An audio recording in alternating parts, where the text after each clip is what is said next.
मला प्रश्न विचारायचा आहे, हे कसं मूळ तयार कसे होते, हे रोप हे खाली हे गाडी किती वेळ लागतात सर? हां, हे ट्रेमध्ये केलेलं आहे.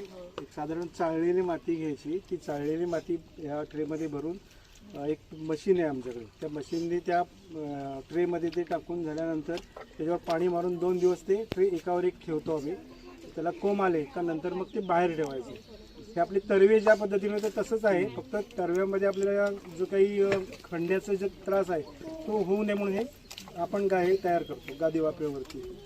मशीनला पोषक मशीनला पाहिजे हे खालचं ते काढून ते सर सकट ठेवतो. हा, ते आपोआप मशीन लावणार एक एक एक लावणार तुम्ही. तिकडच्या बाजूची पट्टी लावून झालेली आहे आमची शनिवारी. आता ही पट्टी लावू आणि रेषेतच लावेल. माझे नाव आर्या नामदेव साळवी. तर मला तुम्हाला विचारायचं आहे की या मशीनची प्राईस आणि सबसिडी किती मिळते?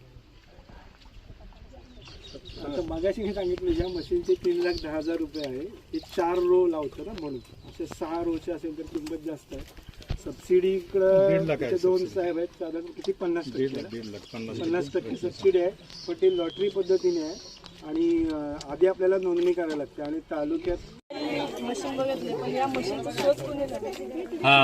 शोध ती कंपनी याची आपला कुबोटा महेंद्रनी पाहिला कुबोटा कंपनी आहे की आपली जे काही ट्रॅक्टर वगैरे आहे जे आपली कंपनी कुबोटा कंपनी त्यांनी ते जे आपले ह्या टेक्नॉलॉजी बनवलेली इंजिनियर लोकांनीच हे केलेलं आहे की मेकॅनिकली जी आपण डिग्री घेतो त्या लोकांनी मशीन बनवलेलं आहे. मेकॅनिकल इंजिनिअरिंग रोबोट सारखे आहे. मला आधुनिक पद्धतीने शेती कशी करायची हे प्रत्यक्ष शेतावरती येऊन आम्हाला दाखवले आहे. तसेच सरांनी देखील आम्हाला माहिती सांगितली की आधुनिक पद्धतीने शेती कशी करायची. हल्ली लोक शेती नाही करत, शेती ओसाड पडलेली आहे, पण ही आधुनिक पद्धत आम्हा सर्वांना खूप आवडली आहे. आम्ही सर्वांना सांगू की सर्वांनी शेती करावी.